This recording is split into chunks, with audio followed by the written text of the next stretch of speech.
In this lesson, you're going to learn about the WebSocket protocol. The WebSocket protocol is what we're going to use to create real-time applications with Node.js. Now, WebSockets are not specific to Node.js. You could use WebSockets with other programming languages as well. But in this case, we'll be using WebSockets with Node.js to create our real-time chat application.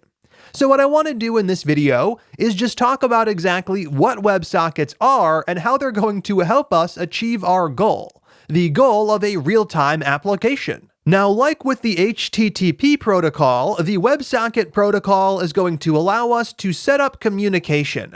Let's go ahead and see what this is going to look like. So we'll start off with our server. In this case, it'll be a Node.js application that starts up a server, and we'll learn how to actually do this with WebSockets in the next lesson. And from here, clients can connect to that server. So I might have one client connect, then I might have a few others as well. For this example, let's go ahead and add 4 clients into the mix. Now here we have 4 clients connected to our server using WebSockets. So what exactly is this going to allow us to do? The first thing we're going to be able to do with the WebSocket protocol is achieve what's known as full duplex communication. Now that's just a fancy term for bidirectional communication, which means that the client can initiate communication with the server, and the server can initiate communication with the client. This is not something we had with HTTP requests. With an HTTP request, it was the client's job to initiate the request asking for data from the server, and then the server would go ahead and respond.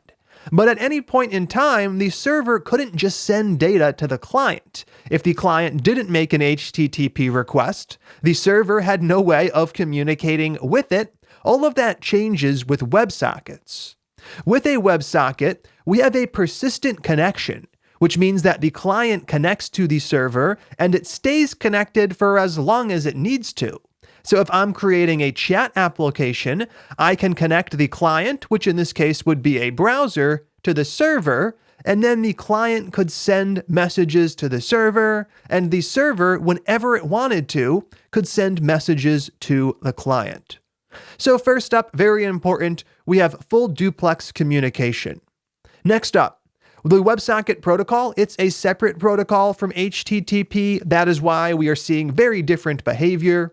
And then what we get is a persistent connection between the client and the server, which I already talked about.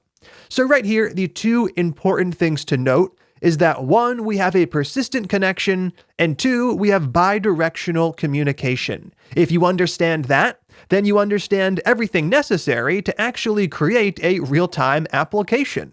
Let's go ahead and see how all of this would work in an example. To get started, let's go ahead and ignore 3 of our clients, focusing on just this one right here and its connection and communication with the server. Now in this example, we're going to talk about what it would look like if we were creating a chat application, which is exactly what we're going to do.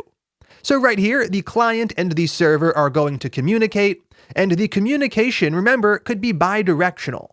So it goes from either client to server or from server to client. In this case, we're going from client to the server, and we're sending a new message across. So this particular user has typed something in the input field. They've clicked the submit button to post the message to the chat room, and that message goes from the client to the server. Now, when the server gets the message, it could do nothing. It could just print it to the terminal or do something else like dump it to a file on the file system.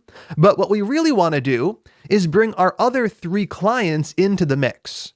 So the client has sent a message to the server. We're done with this component. The next thing we're going to do is make sure that everyone else connected to that chat room actually sees the message that this person typed. So right here, we'll go ahead and bring those 3 clients into the mix, and this time we're also going to send some data around. This time though, it's going to go from the server to the client, something we were not able to do in the past. So right here, the server has said to this client, I have a message from another user. It's going to send that message across to the client, and the client can render it in the browser. The exact same thing is going to happen with our other two clients as well. So in this case, we have client-to-server communication when someone types a message and hits enter, and we have server-to-client communication when that message needs to get sent to all other connected users. And this is what allows for a real-time application. This client over here can get the chat data in real time. As soon as the server gets it, it sends it off to the other client. And in reality, for us, it's going to look like it shows up instantly. So this is what we're working towards. We're going to work towards implementing the WebSocket protocol, allowing for all of our clients to stay connected to the server and allowing for the clients and the server to communicate in both directions, which, as we've just seen, is going to be really important. Client to server and server to client. Now, we're going to get that done using the socket.io library, which we'll be setting up in the very next lesson. I'm excited to get to that, so let's jump right in to the next video.